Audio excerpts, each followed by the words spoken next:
Kia ora no whānau. Kia ora again. We've had people, special people out at Mahia. Like we'll head all the way back out to Taupata, to Onenui Station. They've had a few managers at Onenui Station, and in my time, I mean, there was Tex Morton. He was a country western singer, Tex Morton, and of course Brian Lloyd and his family lived out there as well. Aye. Well before the rocket lab was even thought of, I think. Aye. And then, coming back down, of course, was Parakahia Station, and I stayed there with my family at one time. Parakahia Station belonged to Pat Orman, and and of course we come down further, and then there was the reef, and of course the reef was run by Alec Orman and Anne and Pepe and their family, and they ran the reef, yes. So and they were special places. We always visited them there, wherever, all the way up that road, and of course, but now they've moved out into the Mahia, the greater Mahia area. So, and the rocket lab is now up there. But no, those also on the people of Mahia, the big man for us when we were growing was Terence Murray, Porgy Murray. Porgy ran a shearing gang that did all the open sheds, and I think we went to all of them. We went up there, and I don't know about Tolbert.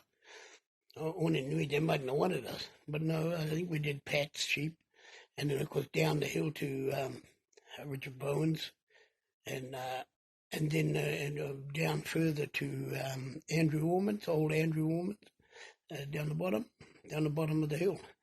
And there were great characters in Porgy's gang. I mean, Porgy had Tini Rongo, and he had, of course, Chuck Burnett or Nolan Burnett. And fellas from other friends of ours, Susie Maraki and Fred Maraki, they also shore for Porgy.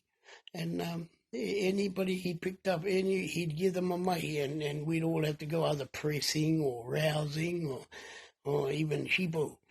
But no, that's what Porky did for most of the young people in Mahia. It must have been him to employ them, and of course with them also came characters, and the first character I met with Porky was a man called what was his name? Peter Kennedy. See? And the girls would never buy a chewing gum PK because those were his initials. Well, Peter Kennedy used to drive Porky's big Yankee tank, and Porky had a big, what it was, big Fairlane may have been, but it was a Yankee tank anyway, and only Peter Kennedy used to drive it because it had a lean on his side. He's a portly little man in those days, and he used to be the driver. So he used to drive the Porgy's car around into the sheds or whatever, so and those were the characters of the time, there was Peter Kiru, and then of course there was our Whanau Anzac Ehu. He come from the bottom of Sunrise Valley there at the bottom of Wainui Orangi Road. And of course Anzac, he was a comedian. At one time he had a purple PAX Vauxhall, and of course it was split at the back window, so every time he changed gear, the car would open up like a mouth at the back. So what our cousin did, Anzac, he pretty clever.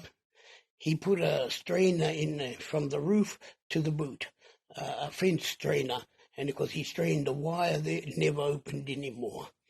Oh, clever man. He used to go to Waro and get sit for his license. I don't know how many times, but I think he may have got it eventually. But he used to go and sit for his license. He'd drive himself to Waro. I'm sure I think the policeman asked him the last time, how'd you come in? He said, oh, my car, I drove myself. Oh, but those are characters of our time. Yeah, and at Mahia especially.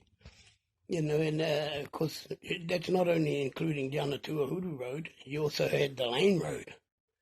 Yeah, the characters up the Lane Road, like, because Terence Murray and them lived up the Lane Road, and they still do now.